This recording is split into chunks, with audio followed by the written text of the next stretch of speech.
बार फिर से स्वागत है आप सभी का हमारे चैनल ड्रीम पाठशाला पर। बेसिक मैथमेटिक्स पढ़ रहे हैं हम और मैथमेटिक्स क्लास 10th की हमने 3 वीडियो कंप्लीट कर ली है। 3 चैप्टर हमने कंप्लीट करने हैं। यदि अभी तक आपने वो नहीं देखे हैं, आप क्लास 10th के स्टूडेंट हैं तो उनको एक बार जरूर देखें, क्योंकि बेसिक से आपको सब कुछ पढ़ाया गया है। राइट में आपके लिए लिंक आएगी, इस लिंक पर प्रेस करें और तीनों आपके लिए प्लेलिस्ट खुलेंगी, उनको एक बार आप देखें। ठीक है, आज से हम नया टॉपिक स्टार्ट कर रहे हैं सर्कल।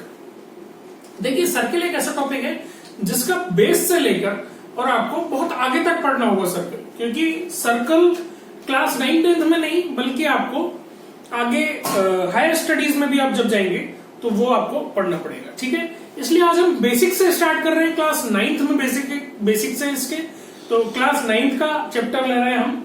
चैप्टर है एनसीईआरटी का चैप्टर 10 सर्कल यानी कि वृत्त।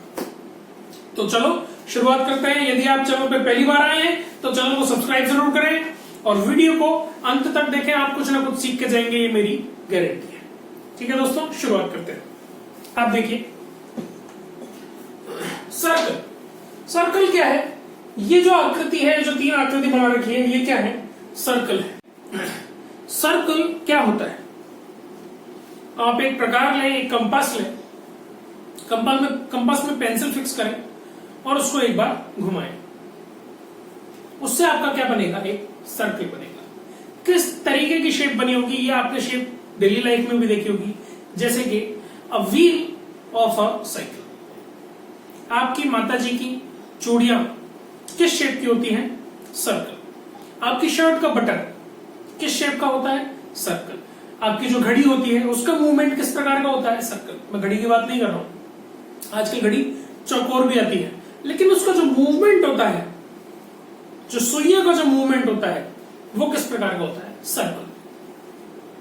ये सभी आकृतियां आपने डेली लाइफ में देखी है। आप सिक्का यूज में लेते हैं, पैसे किस शेप के होते हैं? सर्कल। तो सर्कल बेसिकली क्या है? एक गोल आकृति। जैसे कि आपने एक प्रकार लिया, उस पर पेंसिल फिक्स की और आपने उसको एक बार घुमाया, क्या शेप बनेगी? सर्कल शेप बनेगी। हम क्या कहेंगे? हमने क्या किया, ये मान लीजिए आपने यहां पर आपने जो कंपास था उसकी निब को यहां लगाया और पेंसिल को इस प्रकार से घुमाया, तो ये आपका एक फिक्स्ड पॉइंट था और फिक्स्ड लेंथ की आपकी एक शेप बनी। तो हम क्या कहेंगे? The collection of all the fixed points, या फिर हम कहें all the fixed lengths from the fixed point is called a circle.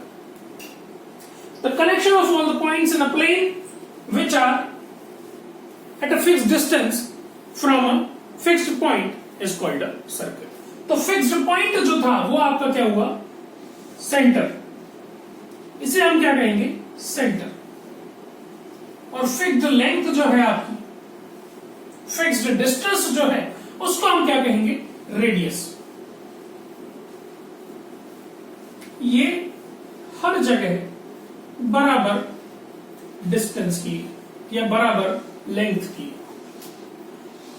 एक सर्कल में आप कितनी भी रेडियस निकाल सकते हैं। देयर आर इनफाइनाइट रेडियसेस, या फिर हम कहें infinite radii in a circle. अब आप देखिए, जो रेडियस है उसको 2 टर्म्स में हम काम में लेंगे। क्या टर्म्स होंगी? कि एक तो वो लेंथ की टर्म में काम आएगा, यानी कि रेडियस की लेंथ कितनी होती है, और दूसरा हम कहें रेडियस जो है वो लाइन सेगमेंट के सेंस में काम आएगा। यानी कि रेडियस को हम 2 सेंस में काम लेंगे। किस किस में? कि एक तो लाइन सेगमेंट और एक इसकी लेंथ। ठीक है दोस्तों, अब देखिए, सबसे पहले सर्कल यदि हम पढ़ते हैं तो सर्कल की हमको कुछ टर्मिनोलॉजीज हैं वो पता होना जरूरी है, क्योंकि इन फ्यूचर आपको ये पता होना चाहिए कि ये जो टर्म हम काम में ले रहे हैं ये होता क्या है। तो ये कुछ टर्मिनोलॉजीज हैं, ये आपको पता होना जरूरी। देखिए, सबसे पहली टर्मिनोलॉजी है इसकी chord. What is a chord? देखिए, let's take 2 points on a circle, then a line segment joining these 2 points, say P and Q, this line segment joining these 2 points is called a chord. Okay, यानी कि 2 point P और Q, 2 बिंदु P और Q जो कि वृत्त की परिधि पर स्थित हैं, उनको जोड़ने वाली रेखा को हम क्या कहेंगे? जीवा कहेंगे। एक वृत्त के अंदर इनफाइनाइट टाइम्स ऑफ कॉर्ड्स होती है। कितनी भी कॉर्ड हो सकती है, इस तरीके से भी, इस तरीके से भी, दुनिया भर की कॉर्ड एक सर्कल के अंदर हो सकती है। तो देखिए, जो कॉर्ड वृत्त के सेंटर से पास होती है, से दिस वन, वृत्त के सर्कल के सेंटर से पास होने वाली कॉर्ड को हम क्या कहेंगे? डायमीटर। तो डायमीटर के लिए भी हम सेम कहेंगे कि डायमीटर क्या होता है? रेडियस का डबल होता है। कैसे? कि ये आपका सेंटर था, ये आपकी रेडियस थी। अब रेडियस हर जगह सेम है और हमने इसको आगे तक बढ़ा दिया, तो ये रेडियस का डबल होता है। क्या डबल होता है? डायमीटर। डायमीटर भी फिर से 2 सेंस में काम आता है, एक तो लाइन सेगमेंट के टर्म में और एक इसकी लेंथ के टर्म में। ठीक है दोस्तों, इतना आपके समझ में आया कि कॉर्ड क्या होता है? किसी भी वृत्त की परिधि, इसको हम क्या कहेंगे? परिधि। वृत्त की ये जो आउटर लाइन होती है, इसको हम क्या कहते हैं? परिधि। इसको इंग्लिश में क्या बोलते हैं? सर्कमफेरेंस। ठीक है, ये मान लेते हैं सेंटर है और इसके कोई भी 2 बिंदु, वृत्त की परिधि पर स्थित कोई भी 2 बिंदु, उनको जोड़ने वाली रेखा को हम क्या कहेंगे? जीवा कहेंगे, कॉर्ड कहेंगे। और जो जीवा, जो कॉर्ड वृत्त के सेंटर से पास होगी, वृत्त के केंद्र से गुजरती हुई जीवा को हम क्या कहेंगे? व्यास कहेंगे या फिर डायमीटर कहेंगे।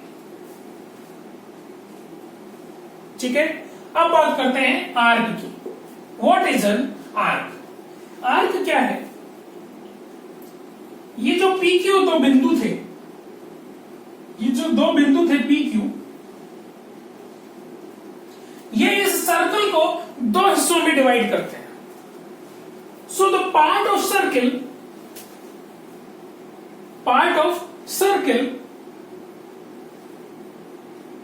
Done. The parts of circle, या फिर हम कहें the pieces of circle form due to these points PQ, this part of circle is called arc. PQ, इसको हम किस प्रकार से डिनोट करते हैं? PQ arc. तो ये जो PQ हिस्सा है सर्कल का, इसको हम क्या कहेंगे? चाप कहेंगे। चाप भी 2 प्रकार के होते हैं। अब देखिए आप, ये जो PQ हिस्सा था, ये सर्कल को 2 हिस्सों में डिवाइड कर रहा है। एक तो ये छोटा वाला हिस्सा और एक ये बड़ा वाला हिस्सा। तो जो छोटा वाला हिस्सा होगा, ये वाला पार्ट, इसको हम क्या कहेंगे? इस अंदर वाले को नहीं, ये जो सर्कल का हिस्सा है छोटा वाला, इसको हम क्या कहेंगे? माइनर आर्क, इस वाले PQ हिस्से को। और जो बड़ा वाला हिस्सा है उसको हम क्या कहेंगे? Major arc. ये जो इसकी बात कर रहे हैं, माइनर और मेजर आर्क, यानी इसको हिंदी में क्या बोलते हैं? चाप। माइनर यानी कि छोटा वाला हिस्सा। इन PQ जो 2 बिंदु हैं, इनकी वजह से जो ये वृत्त है छोटा वाला, उसको हम क्या कहेंगे? लघु चाप। इसको हम क्या कहते हैं? लघु चाप या फिर माइनर आर्क। और जो बड़ा वाला हिस्सा होगा, इसको हम क्या बोलेंगे? मेजर आर्क या फिर दीर्घ चाप। ठीक है दोस्तों, अब आप देखिए, यदि ये जो पॉइंट है PQ, ये इस प्रकार से हो, P इधर और Q इधर, यानी कि ये जो जीवा है, ये वृत्त की सबसे बड़ी जीवा है। देखिए, वृत्त की सबसे बड़ी जीवा क्या होती है? वृत्त की सबसे बड़ी जीवा होती है डायमीटर, यानी कि व्यास। यदि ये जो 2 पॉइंट है जीवा के PQ, ये व्यास पर स्थित हो, तो माइनर और मेजर आर्क जो होंगे वो बराबर होंगे। यानी कि माइनर और मेजर नहीं होगा, बल्कि हम क्या कहेंगे? PQ जो है वो सर्कल को 2 हिस्सों में इस प्रकार से डिवाइड करेंगे कि वो क्या फॉर्म करेंगे? They will form a semi circle. Semi circle क्या होता है? वृत्त का आधा हिस्सा यानी कि जो पी क्यू चाप है वो माइनर और मेजर आर्क नहीं बल्कि एक सेमी सर्कल फॉर्म करेगा। ठीक है दोस्तों, अब बात कर लेते हैं सेगमेंट की। देखिए ये जो पी क्यू चाप था, अभी तक मैंने आपको कुछ भी नहीं बताया है। देखिए सर्कल की बात की है, सेंटर की बात की है, रेडियस बताया है, रेडियस का डबल जो है वो डायमीटर है, और एक हमने चाप की बात की है, यानी कि 2 point situated on a circle की बात की है। अब हम बात कर रहे हैं सेगमेंट की। अब उसी चाप से आगे बढ़ रहे हैं हम। देखिए ये 2 पॉइंट है पी क्यू, सेगमेंट की बात कर रहे हैं। सेगमेंट क्या होता है हिंदी में? वृत्तखंड। ठीक है, अब हम किसकी बात कर रहे हैं? पी क्यू चाप जो है ये वृत्त को 2 हिस्सों में बांटेंगे। जो छोटा वाला हिस्सा होगा उसे हम माइनर सेगमेंट कहेंगे, और जो बड़ा वाला हिस्सा होगा उसे मेजर सेगमेंट कहेंगे।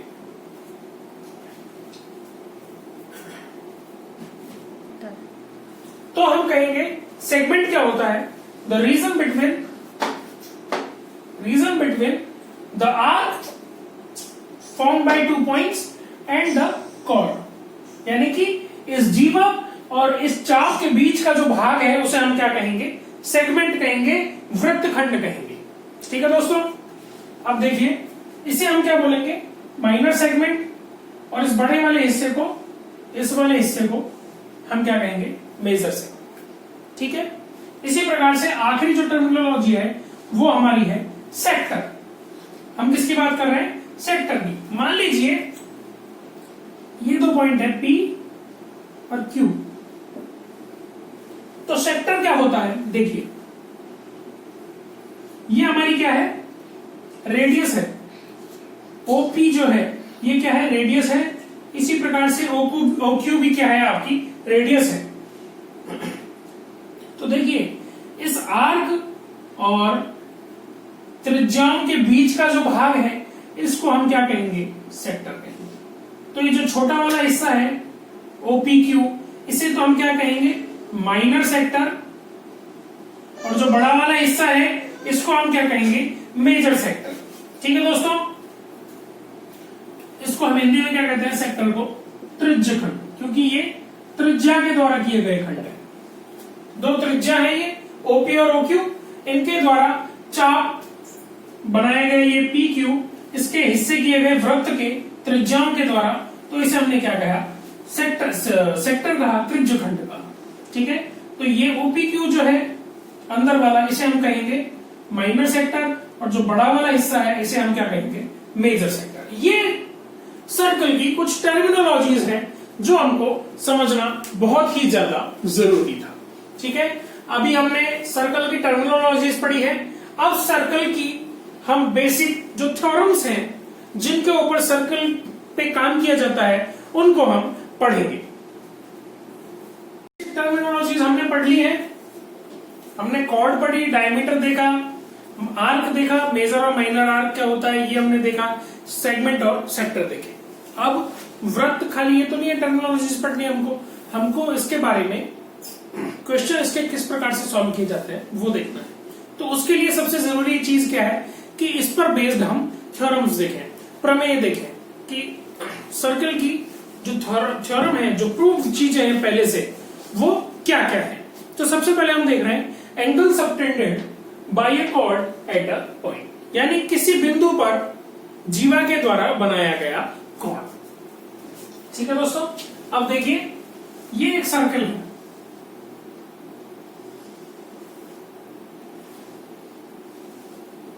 ये आपकी एक कॉर्ड है, मान लेते हैं ये सेंटर। तो देखिए यदि ये PQ कॉर्ड है तो ये सेंटर O पर जो कोण बनाएगी, जो एंगल बनाएगी, वो एंगल क्या होगा? एंगल POQ, और इसे हम क्या कहेंगे? Angle subtended by the chord PQ on circle O, या फिर या कहेंगे on centre O, at centre O।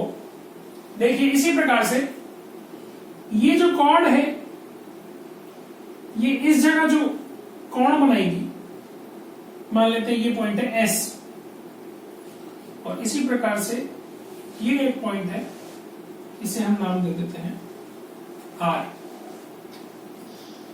तो जो एंगल PRS होगा ये क्या है? The angle subtended by the chord PQ in major arc या फिर एट मेजर आर्क, यानी कि जो दीर्घ चाप है उस पर बनाया गया कोण किसके द्वारा? जीवा PQ के द्वारा। ठीक है, इसी प्रकार से जीवा PQ के द्वारा माइनर जो आपका क्या बोलते हैं इसे, माइनर आर्क जो है, माइनर आर्क में बनाया गया कोण, इसे हम क्या कहेंगे? Angle PSQ, angle subtended by the chord PQ at minor arc. ठीक है, इस प्रकार से इनको बोला जाता है। हमको किसको क्या बोला जाता है ये भी हमको सीखना है, बेसिक से पढ़ रहे हैं हम। So angle subtended by a chord at different points that we have studied. ठीक है दोस्तों, अब देखिए इसके यदि आगे हम पढ़े थ्योरम, इस पर बेस्ड थ्योरम क्या है? देखिए, मान लेते हैं कि दो कोई इक्वल कॉर्ड्स, ये एक सर्कल है आपका, ठीक है, दो कोई इक्वल कॉर्ड्स है, मान लीजिए ये आपका सेंटर है। हम कह रहे हैं कि PQ और RS दो जीवाएं हैं, दो कॉर्ड हैं, जिनकी लेंथ जो है, जिनकी लंबाई है वो बिल्कुल बराबर है। तो सेंटर O पर बनाया गया कोण क्या होगा? ये हमारी पहली थ्योरम है। तो देखिए, ये दो ट्राइंगल बन गए हैं, और ट्राइंगल के साथ साथ ये देखिए ये कॉन्ग्रुएंट ट्राइंगल्स हैं, यानी कि सर्वांगसम ट्राइंगल है। वो किस प्रकार से है? देखिए, ये OP है, ये OQ है। OP और OQ दोनों क्या है? त्रिज्याएं हैं, दोनों रेडियसेस हैं, दोनों रेडियाई हैं, यानी कि OP और OQ बराबर होगी। इसी प्रकार से OR और OS भी त्रिज्या है, रेडियस है, यानी कि वो भी बराबर होगी। तो हम क्या कहेंगे? OP equals to OQ equals to OR equals to OS। इनकी चारों की लेंथ आपस में बराबर है, और हमको गिवन क्या है? PQ और RS आपस में बराबर है। ये हमको गिवन है कि दोनों कॉर्ड इक्वल लेंथ की है। तो देखिए, यदि ये दोनों जो ट्राइंगल है वो कॉन्ग्रुएंट है, सर्वांगसम है, तो क्या हम ये कह सकते हैं कि ये जो एंगल होंगे वो भी बराबर होंगे। एंगल O जो है POQ एंगल ROS के बराबर होगा। इसी प्रकार से ये जो दोनों एंगल होंगे ये भी बराबर होंगे। P इक्वल्स टू होगा R के और Q इक्वल्स टू होगा S के। हमको मतलब किससे है? अभी O वाले एंगल से, यानी कि POQ और ROS से। तो हम क्या कहेंगे? इस प्रकार से क्या आया? किस नियम द्वारा? CPCT द्वारा। हम क्या कहेंगे? SSS द्वारा। SSS जो नियम होता है, तीन भुजाओं वाला जो नियम होता है, थ्री साइड से भी इक्वल हो तो उसके सारे अंग बराबर होंगे, यानी कि एंगल भी सारे बराबर होंगे। उससे हमारे पास क्या आया कि angle POQ is equals to angle ROS। ठीक है दोस्तों, यानी कि हम क्या कहेंगे? यदि दो कॉर्ड हैं वो इक्वल लेंथ की है, then the angle subtended by two equal chords on the circle is also equal। देखिए, यदि ऐसा है कि जो दो कॉर्ड है वो सेंटर पे जो एंगल बना रही है, जो कोण बना रही है, यदि वो बराबर है तो इसका कन्वर्स भी ट्रू हो गया। हम क्या कहेंगे? जो बेसिक थ्योरम बनेगी हमारी वो क्या बनेगी कि if the angle subtended by to chords on the center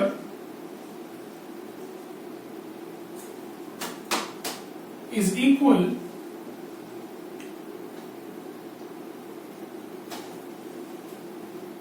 then the length of the chords is equal। ये आपकी थ्योरम हुई, फर्स्ट थ्योरम। सबसे प्रथम प्रमेय है आपकी, ये आपको याद रखना है कि हमने इसको उल्टा करके निकाला कि यदि दो कॉर्ड हैं, दो जीवाएं हैं, उनकी लेंथ बराबर है तो उनके द्वारा सेंटर पर बनाया गया कोण भी बराबर होगा। तो इसका कन्वर्स भी ट्रू होगा, इसका वाइस वर्सा जो होगा वो भी ट्रू होगा कि क्या कि यदि दो एंगल हैं subtended by two different chords on the centre of the circle are equal, then the length of the chords is also equal. ठीक है दोस्तों, यानी कि यदि ये जो एंगल है ये बराबर होगा दोनों कॉर्ड्स के द्वारा बनाया गया, तो ये दोनों कॉर्ड्स की लेंथ भी बराबर। ठीक है दोस्तों,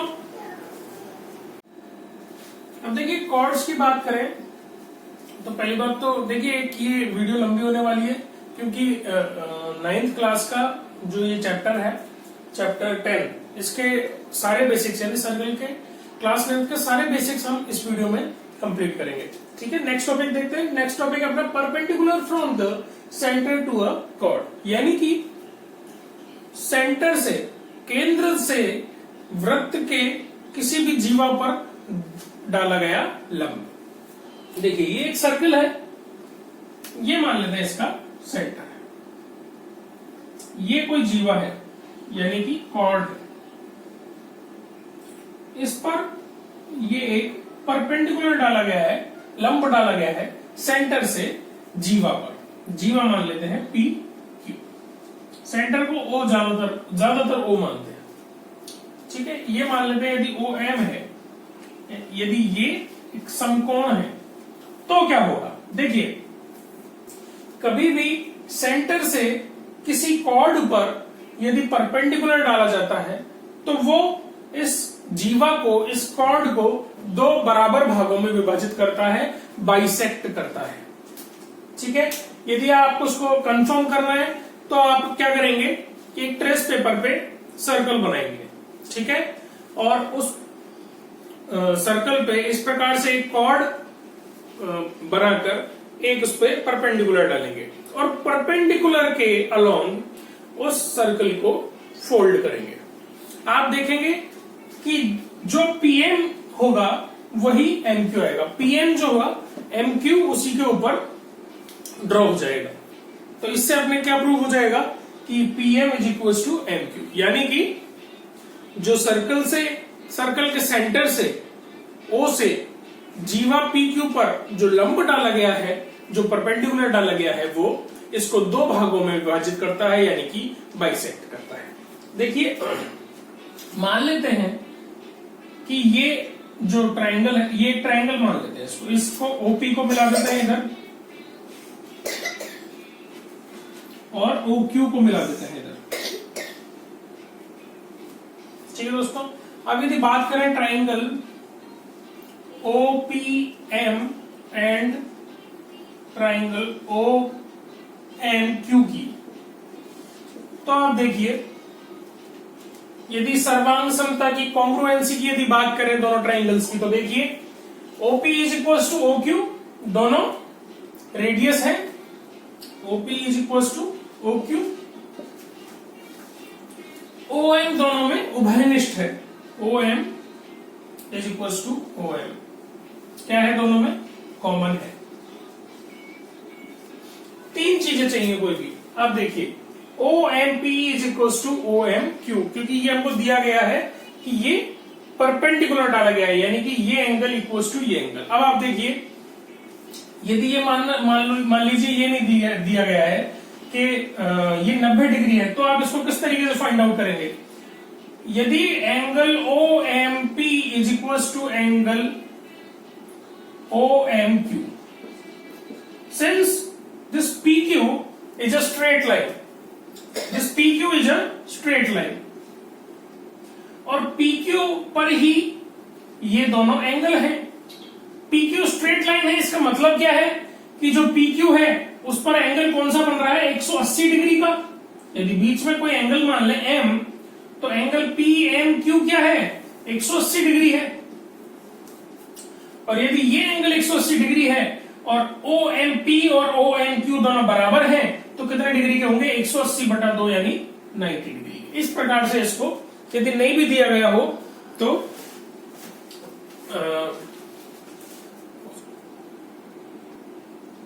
फाइंड आउट कर सकते हैं हम, ठीक है।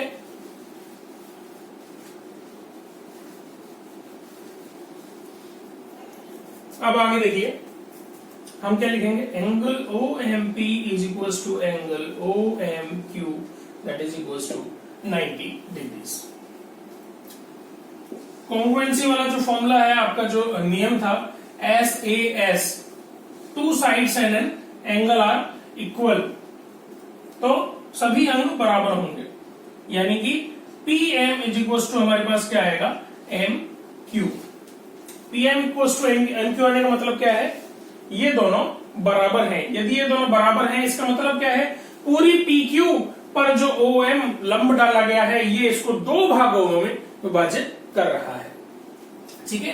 तो ये हमारी थ्योरम निकल के आएगी, if a perpendicular is drawn from centre to a chord then it bisects the chord. और इसका कन्वर्स भी ट्रू हो गया। कन्वर्स भी क्या ट्रू हो गया कि the line drawn from the through the center of a circle to bisect a chord is perpendicular to the chord। यानी कि सेंटर से कॉर्ड पर कोई इस प्रकार से रेखा डाली जाए कि वो उसको दो भागों में विभाजित करे, तो उसको हम क्या कहेंगे, लंब कहेंगे, ठीक है।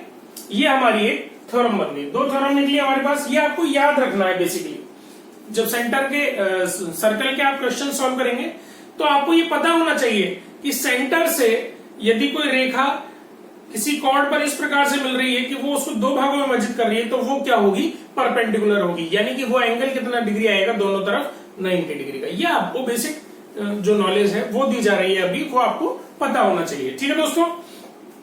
तो इतना हमने पढ़ लिया। अब नेक्स्ट टॉपिक पढ़ते हैं।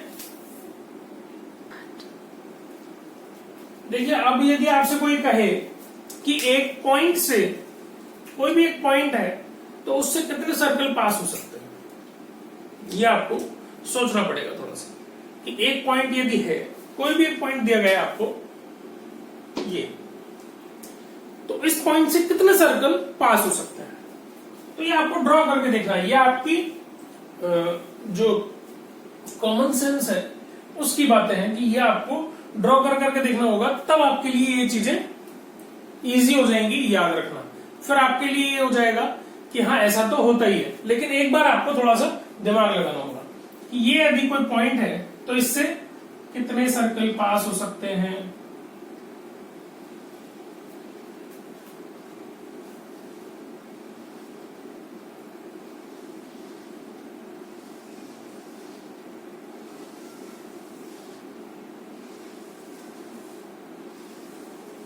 Any number of circles can pass through this point, यानी कि infinite numbers you cannot count, यानी कि एक कोई बिंदु है तो उससे कितने भी वृत्त बनाए जा सकते हैं।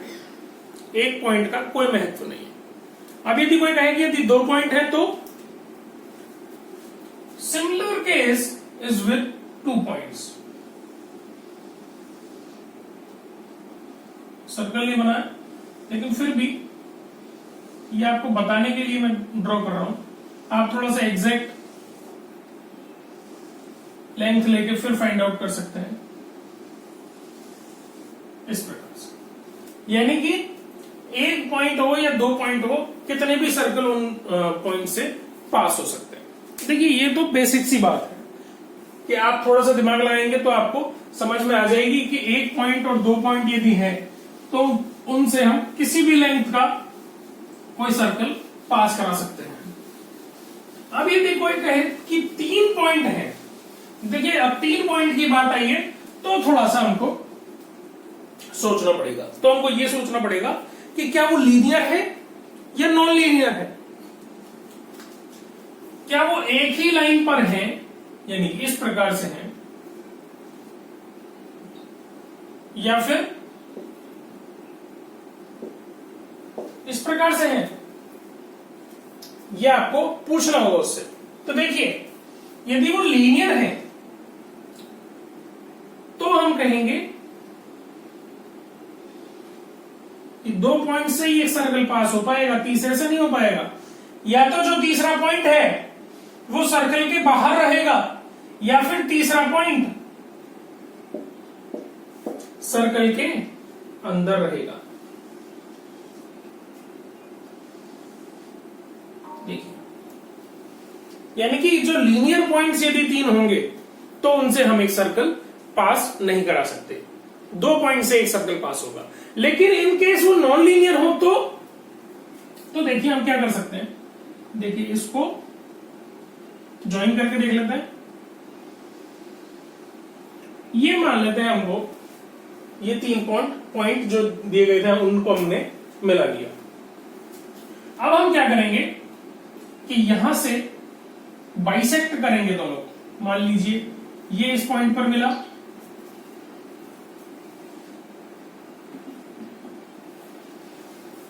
इस प्रकार से, और इस पॉइंट से इसको इस प्रकार से मिलाया गया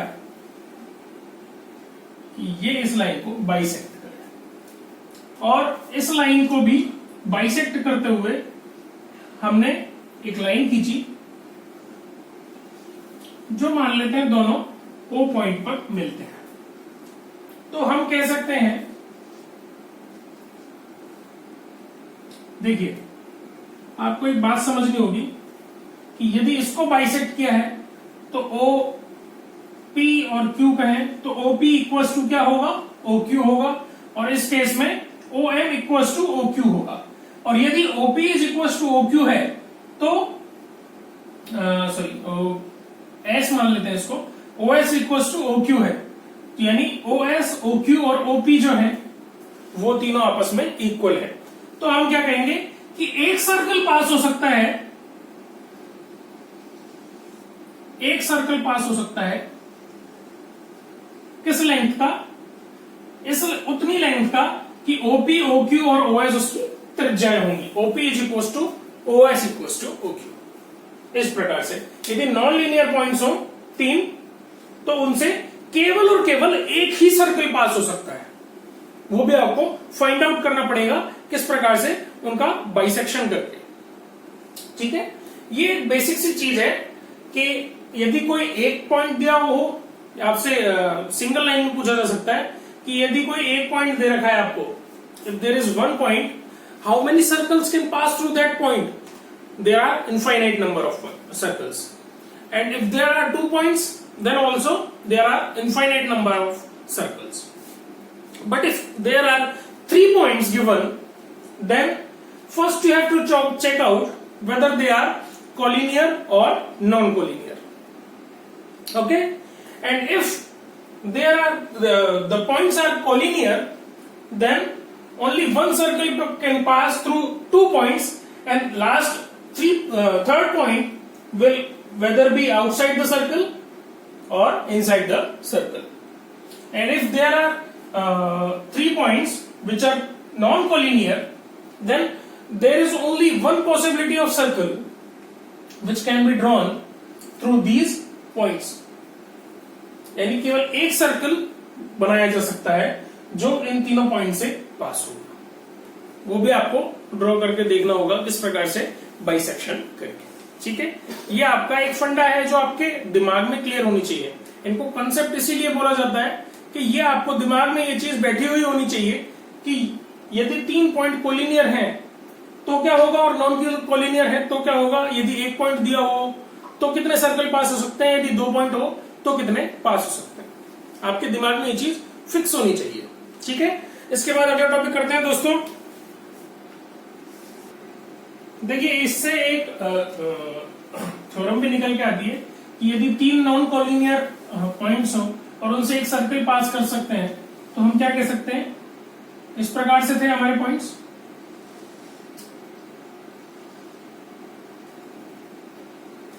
इस प्रकार से हमारे पॉइंट्स थे कि यदि इनसे तीनों पॉइंट से एक सर्कल पास हो सकता है, तो हम क्या कहेंगे?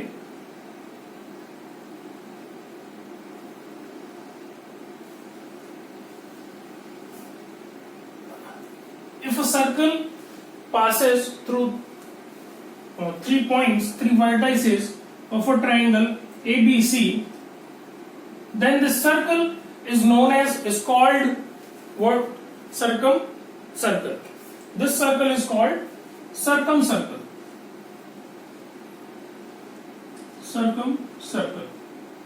And the center to the triangle as well as the circle is called as circumcenter. And the radius of the circle is known as circumradius.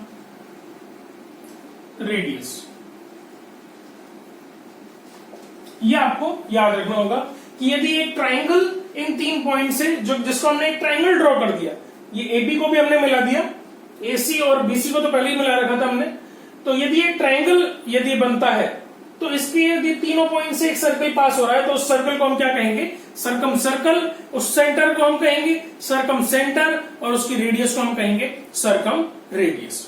ठीक है दोस्तों, अब देखिए नेक्स्ट क्वेश्चन पे चलते हैं, नेक्स्ट टॉपिक पे चलते हैं। देखिए नेक्स्ट टॉपिक अपना equal chords and their distances from the centre. देखिए मान लीजिए कोई एक लाइन है हमारे पास और एक ये पॉइंट है ओ, ये लाइन मान लेते हैं AB।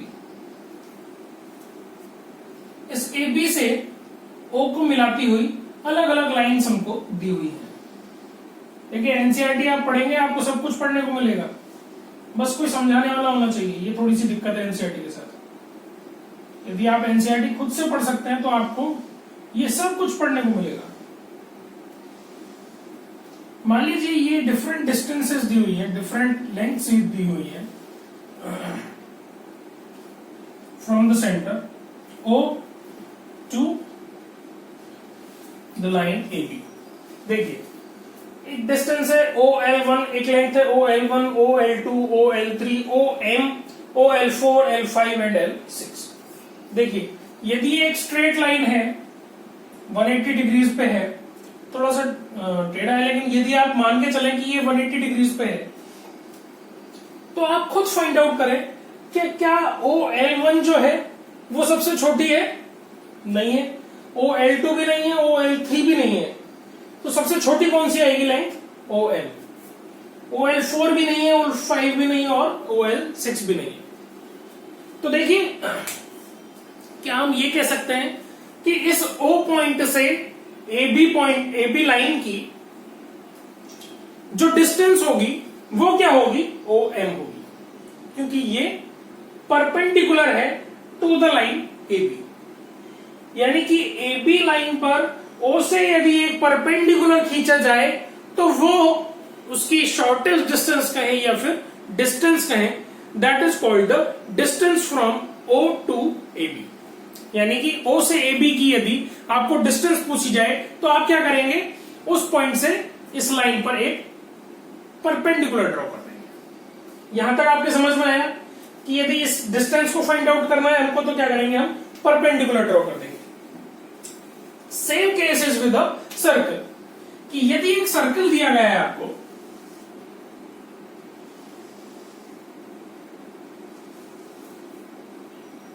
ये सेंटर मान लेते हैं O, तो देखिए इस सेंटर से जितनी दूर कोई कॉर्ड होगी उतनी ही वो छोटी होगी। यानी कि यदि आपको कोई कहे कि सबसे छोटी कॉर्ड जो है वो सेंटर में कहां सिचुएटेड होगी? एंड्स पर, यानी कि वो सेंटर से उतनी ही दूर होगी। जितनी छोटी होगी उतनी ही दूर होगी और जितनी बड़ी होगी उतनी ही सेंटर के पास होगी। ठीक है दोस्तों, अब एक आप ऑब्जर्व करना PQ को और एक आप ऑब्जर्व करें RS को। तो शॉर्टर डिस्टेंस किसकी है? RS की है। आप क्या करेंगे, इससे परपेंडिकुलर ड्रॉ करेंगे, इस डिस्टेंस को फाइंड आउट करेंगे, तो आपको पता चलेगा कि जो RS की डिस्टेंस है वो कहीं ज्यादा कम है सेंटर O से बजाय कि डिस्टेंस जो PQ की है उसकी। ठीक है, अब आप क्या देख सकते हैं कि the longer is the distance, longer is the chord, shorter is the distance from the center to the chord, and the shorter is the distance, shorter is the chord, longer is the distance from the center. जितनी दूर कोई cord होगी उतनी ही छोटी होगी, जितनी पास कोई cord होगी उतनी ही लंबी होगी। तो आप बताएं कि सेंटर में सबसे लंबी कॉर्ड कौन सी होती है? एक डायमीटर होती है। सेंटर से पास होती है ये। अब आप बताएं इसकी डिस्टेंस क्या है?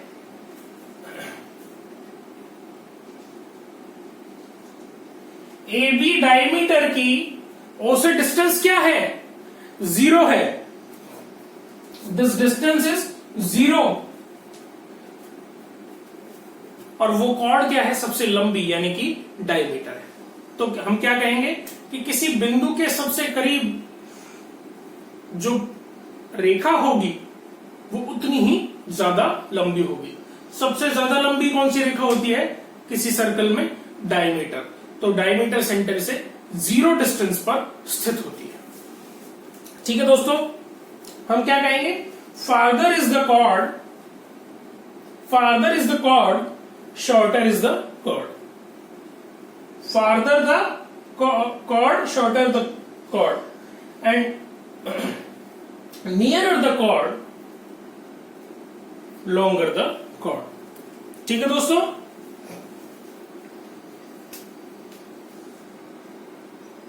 अब आप देखिए कि ये PQ इस एंड पर है। मान लीजिए इस एंड पर कोई रेखा हो सेम लेंथ की, जो PQ लेंथ है वही LM लेंथ है। PQ की और LM की सेम लेंथ है, तो हम क्या कहेंगे कि ये जो डिस्टेंस है OT,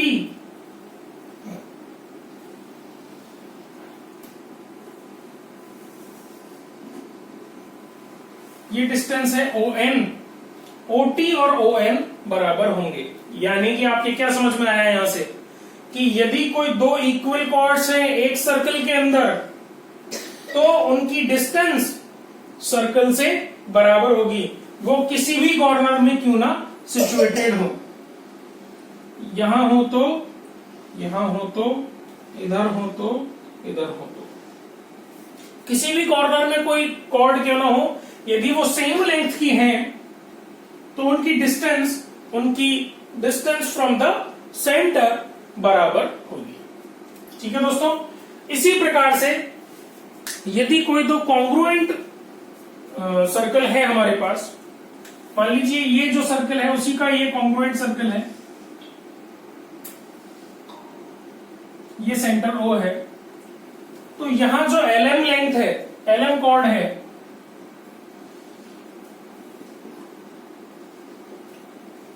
ये PS कॉर्ड के कॉन्ग्रुएंट यदि है, तो भी ON जो डिस्टेंस होगी वो OR डिस्टेंस के बराबर होगी। यानी कि क्या चीज निकल के आती है हमारे पास यहां से? Equal chords of a circle और congruent circles, equal chords of a circle और congruent circles are equidistance from the centre और the centres. Equal chords of a circle और सर्कल्स, दो सर्कल की भी बात कर रहे हैं, are equidistance from the centre और द सेंटर्स। एक सेंटर से बात करें तो ये इक्वी डिस्टेंस होंगी, और दो सेंटर से बात करें, दो डिफरेंट सर्कल के लिए बात कर रहे हैं, तो फ्रॉम द सेंटर्स। ठीक है दोस्तों, ये आपको समझ आओ। देखिए नेक्स्ट टॉपिक है अपने पास, angle subtended by an arc of a circle. यानी कि कोई एक सर्कल है हमारे पास,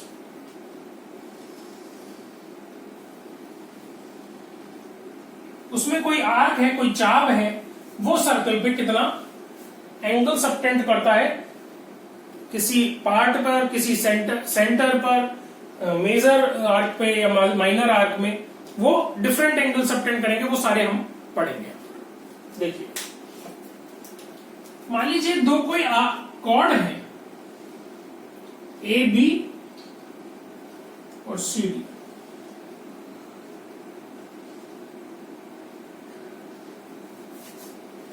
यदि ये दिया गया है कि ए बी और सी डी बराबर है, तो आपको क्या पता होना चाहिए कि A B arc is also congruent to C D arc. यानी कि यदि ए बी और सी डी बराबर हो या कॉन्ग्रुएंट हो, तो ए बी आर्क और सी डी आर्क भी बराबर या कॉन्ग्रुएंट होंगे। इसका कन्वर्स भी ट्रू है कि यदि ए बी आर्क और सी डी आर्क बराबर हो या कॉन्ग्रुएंट हो, तो A B chord, A B जीवा और C D chord, C D जीवा आपस में बराबर होंगे या कॉन्ग्रुएंट होंगे। कॉन्ग्रुएंट यानी कि सर्वांसम। ठीक है, ये आपको पता होना चाहिए। Similar is the case with the angle subtended by an arc या फिर by two different arcs to the centre. Angle की यदि हम बात करें,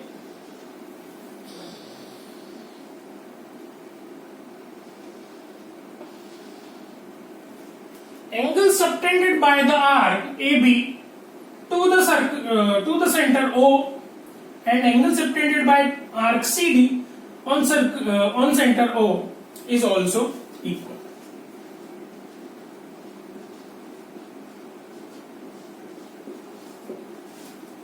यानी कि दो आर्क यदि आपस में बराबर होंगे, तो वो केंद्र पर जो कोण बनाएंगे वो भी आपस में बराबर होंगे। ये आपको पता होना चाहिए, ये आपको याद होना चाहिए। आपके आगे, अब से आगे ये क्वेश्चन, ये जो थ्योरम है, ये आपके बहुत ही ज्यादा काम आएगी कि दो जो आर्क हैं एक सर्कल के अंदर, यदि वो दोनों बराबर लेंथ के हैं, कॉन्ग्रुएंट हैं, तो वो जो कोण बनाएंगे सर्कल के सेंटर पर, वो भी आपस में बराबर होंगे। इसके आगे हमको दूसरी क्या चीज पता होना चाहिए कि ये जो चाप है ए बी और सी डी, यदि एक चाप की बात करें, हम मान लेते हैं कि यदि सर्कल में एक ही चाप है, मान लेते हैं,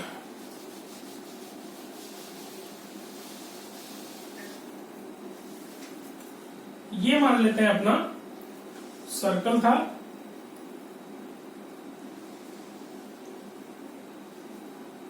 तो दूसरी चीज हमें क्या याद रखनी है कि जो आर्क होगा ए बी, वो जो सेंटर पे एंगल सबटेंड करेगा,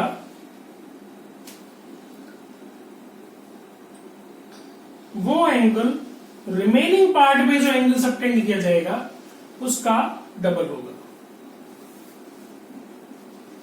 क्या आपको याद रखना है दोस्तों कि ए बी चाप द्वारा केंद्र पर बनाया गया कोण बचे हुए हिस्से में किसी भी एंगल, किसी भी पॉइंट पर बनाए गए कोण का दुगुना होता है। यानी कि ये एंगल हमेशा इस एंगल का डबल होगा। ये आपको याद रखना होगा। आप चाहें तो इसे प्रूव करके देख सकते हैं अपन। देखिए मैं क्या कह रहा हूं आपसे,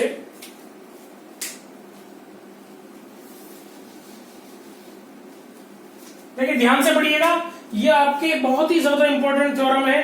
आगे आज से लेकर और 12th क्लास में आप जब तक पढ़ेंगे तब तक ये आपके थ्योरम काम आएगी कि angle AOB, angle AOB is twice the angle APB। देखिए आप चाहे तो प्रूव करके देख सकते हैं अपन इसको। मान लीजिए इस लाइन को अपन कनेक्ट कर देते हैं और आगे तक बढ़ा देते हैं। इसको हमने मान लिया R। तो अब हम ट्रायंगल की बात करें, किसकी? OPB वाले ट्रायंगल की। देखिए ट्रायंगल किसकी बात कर रहे हैं हम? OPB की। तो ये जो एंगल है, देखिए एक्सटीरियर एंगल है ये ट्रायंगल OPB का। एक्सटीरियर एंगल आपने पढ़े होंगे कि जो एक्सटीरियर एंगल है वो इंटीरियर्स, दोनों जो एंगल होते हैं उनका जोड़ होता है। यानी कि एंगल हम कहें इस एंगल को आप कहेंगे BOR, angle BOR is equal to angle OPB plus PBO। इस एंगल और इस एंगल का जोड़ क्या होगा, ये एंगल। और आपको क्या पता है कि ये दोनों रेडियस है, OP और OB रेडियस है, यानी कि ये एंगल और ये एंगल आपस में बराबर होता है, ये हम पढ़ चुके हैं। यानी कि OPB को हम PBO भी लिख सकते हैं, या फिर ये लिख सकते हैं is equal to angle OPB plus इसको भी हम क्या लिख सकते हैं, OPB, since angle OPB is equal to angle PBO। यानी कि angle BOR is twice the angle OPB, यानी कि ये एंगल इस एंगल का दुगना होगा। Similar case is with this triangle. इस ट्रायंगल की बात करें हम, ट्रायंगल हम APO की, ट्रायंगल APO की, तो जिस प्रकार से ये इस एंगल का दुगना है, इसी प्रकार से एंगल APO इधर वाले ट्रायंगल की बात कर रहे हैं, ये जो एंगल होगा इस एंगल का दुगना होगा। एंगल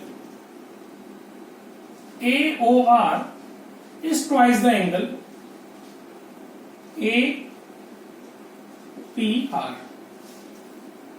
APO कहें। ठीक है दोस्तों, यानी कि ये जो टोटल एंगल है वो इस टोटल एंगल का कितना हुआ, 2 गुना हो गया। क्या समझ में आया आपके कि इन दोनों को यदि हम जोड़ दें, एंगल हम कहें AOR प्लस एंगल BOR, ये क्या है, टोटल एंगल AOB है, और हमको AOB की तो फाइंड आउट करना है। ये एंगल क्या है, एंगल AOB, तो एंगल AOB क्या होगा, ट्वाइस द एंगल APB। ये हमने प्रूव कर लिया। ठीक है, आपको बेसिक चीज यहां क्या याद रखनी थी, प्रूफ अपनी जगह है। यदि इनके हिसाब से पूछ ले ये क्वेश्चन डायरेक्ट कि आपको थ्योरम प्रूव करनी है कि angle subtended by any arc eight circle at centre of the circle is twice the angle subtended by an arc at remaining portion of the circle। ये आपसे यदि प्रूफ करवा ले तो आपको इस प्रकार से प्रूफ करना है इसको, और आपको ये थ्योरम याद होनी चाहिए। क्या कि किसी चाप के द्वारा केंद्र पर बनाया गया कोण बचे हुए हिस्से में कहीं भी एक कोण बनाया गया हो उसका दुगना होता है। ठीक है दोस्तों, ये आपको याद रखना जरूरी है। और इसमें आपको आगे क्या याद रखना जरूरी है, मैंने कहा बचे हुए हिस्से में किसी भी एंगल पर बनाए गए कोण का दुगना होता है। यानी कि ये जो एंगल है, एंगल S और एंगल T, ये एंगल B एंगल P के बराबर होंगे। यानी कि बचे हुए हिस्से में कहीं भी आप कोई कोण बना लें, ये कोण आपस में सारे बराबर होंगे। ये भी अपने आप में एक थ्योरम है कि angle subtended by the arc in major arc, AB चाप के द्वारा मेजर चाप यानी दीर्घ चाप के अंदर कहीं भी एक बनाया गया कोण आपस में बराबर हो। ठीक है दोस्तों, आपको क्या याद रखना है कि angles in the same segment of a circle are equal if a line joining 2 points subtend equal angles at 2 other points lying on the same side of the line segment, then they are coinciding। आपको converse है ये इस theorem का कि angles in the same segment of the circle are equal. Angles in the same segment of the circle are equal, ये हमने इस theorem से पढ़ा। और आगे हमने क्या पढ़ा, कन्वर्स इसका, if a line segment joining 2 points subtend equal angles at two other points lying on the same side of the line segment, then they are concyclic. यानी कि यदि दो एंगल आपस में बराबर हैं एक ही साइड पे, तो वो सारे क्या होंगे? कॉन्साइक्लिक होंगे। ठीक है, कन्वर्स थ्योरम इस प्रकार से है। देखिए दोस्तों, अभी जो थ्योरम पढ़ी उसी पर बेस्ड नेक्स्ट है ये।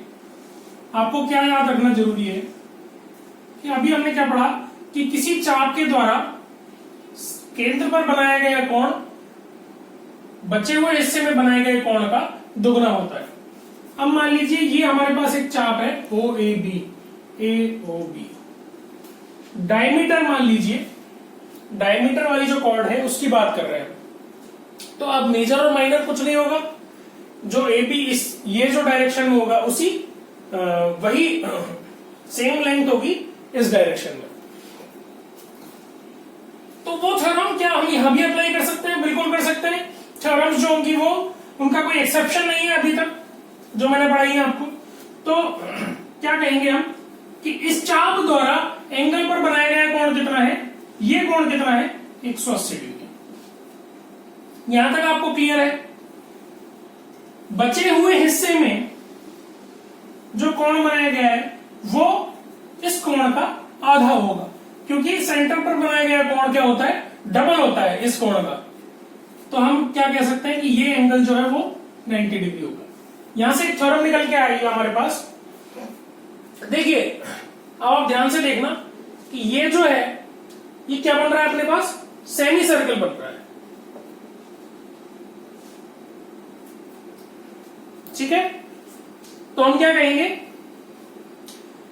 कि any angle subtended by the diameter in the semicircle is 90 degree. ये आपको याद रखना जरूरी है कि डायमीटर के द्वारा यदि कोई कोण बनाया जा रहा है सेमी सर्कल में कहीं भी, वो कितना डिग्री होता है? 90 डिग्री। ये आपको याद होना चाहिए बस एक। ठीक है, इसी प्रकार से हम साइक्लिक क्वाड्रिलेटरल्स पढ़ते हैं। साइक्लिक क्वाड्रिलेटरल्स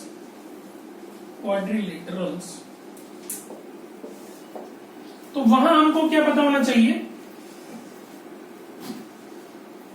कि यदि कोई साइक्लिक क्वाड्रिलेटरल है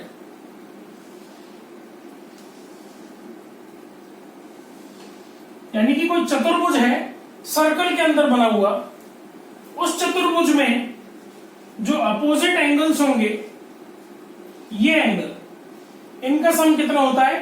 180 डिग्री होता है। टोटल ABCD के एंगल्स का सम कितना होता है? Angle A plus angle B plus angle C plus angle D is equal to 360 degree. किसी चतुर्भुज में ये चारों एंगल का कोणों का योग कितना होता है? 360 डिग्री। तो यदि साइक्लिक क्वाड्रिलेटरल हो तो इन दोनों एंगल्स का सम कितना होगा? Angle A plus angle D कितना होगा? 180 डिग्री। इसी प्रकार से बचे हुए जो एंगल है उनका सम भी कितना होता है? 180 डिग्री। यानी कि आपको क्या याद रखना है कि opposite angles of a quadrilateral drawn inside a circle page some of 180 degree. ठीक है, कि A और D का सम कितना होगा? 180 डिग्री, या फिर B और C का सम कितना होगा? 180 डिग्री। ये आपको याद रखना है। इसी प्रकार से यदि कोई चतुर्भुज है उसके अपोजिट एंगल्स का सम 180 डिग्री है तो उसको हम क्या कह सकते हैं? साइक्लिक क्वाड्रिलेटरल कह सकते हैं। यह आपको याद रखना है। ठीक है दोस्तों, तो क्लास 9th का सर्कल का जो बेसिक कंसेप्ट था वो मैंने आपको पूरा पढ़ाया। नेक्स्ट वीडियो से इस पर बेस्ड हम सारे क्वेश्चंस करेंगे, या फिर हो सकता है 10th क्लास का कंसेप्ट चालू कर दें। आप कमेंट बॉक्स में कमेंट करके बताएं कि आप क्या चाहते हैं। आपने अभी तक मेरे को नहीं बताया इसलिए मैंने सर्कल टॉपिक उठाया। वैसे इसको सबसे लेंथी टॉपिक कहा जाता है। इसका बेसिक कंसेप्ट मैंने आपको क्लास 9th का है, वो आगे तक आपके काम आएगा, इसलिए मैंने आपको पढ़ाया है। ठीक है दोस्तों, वैसे हम क्लास 10th की मैथमेटिक्स कर रहे हैं। यदि आपने ये पूरी वीडियो देख ली है, वीडियो पसंद आई हो तो लाइक करें, चैनल को सब्सक्राइब करें, दोस्तों के साथ शेयर करें, ज्यादा से ज्यादा शेयर करें, हमारे लिए मोटिवेशन मिलेगा। ठीक है दोस्तों, आज के लिए इतना ही। सर्कल पर बेस्ड जितने भी क्वेश्चंस होंगे क्लास 9 के एनसीईआरटी के वो हम करेंगे। फिर उसके बाद क्लास 12th तक जो भी अपने जितने भी टॉपिक्स हैं मैथमेटिक्स के, हम चाहते हैं कि सारे टॉपिक्स आपको फ्री ऑफ कॉस्ट प्रोवाइड कराए जाए। ठीक है, इसमें आप थोड़ी सी हमारी ये मदद कर सकते हैं कि वीडियोस को पूरी देखें, चैनल को सब्सक्राइब करें, वीडियोस को पसंद आए यदि आपको हमारी वीडियोस तो लाइक करें उनको,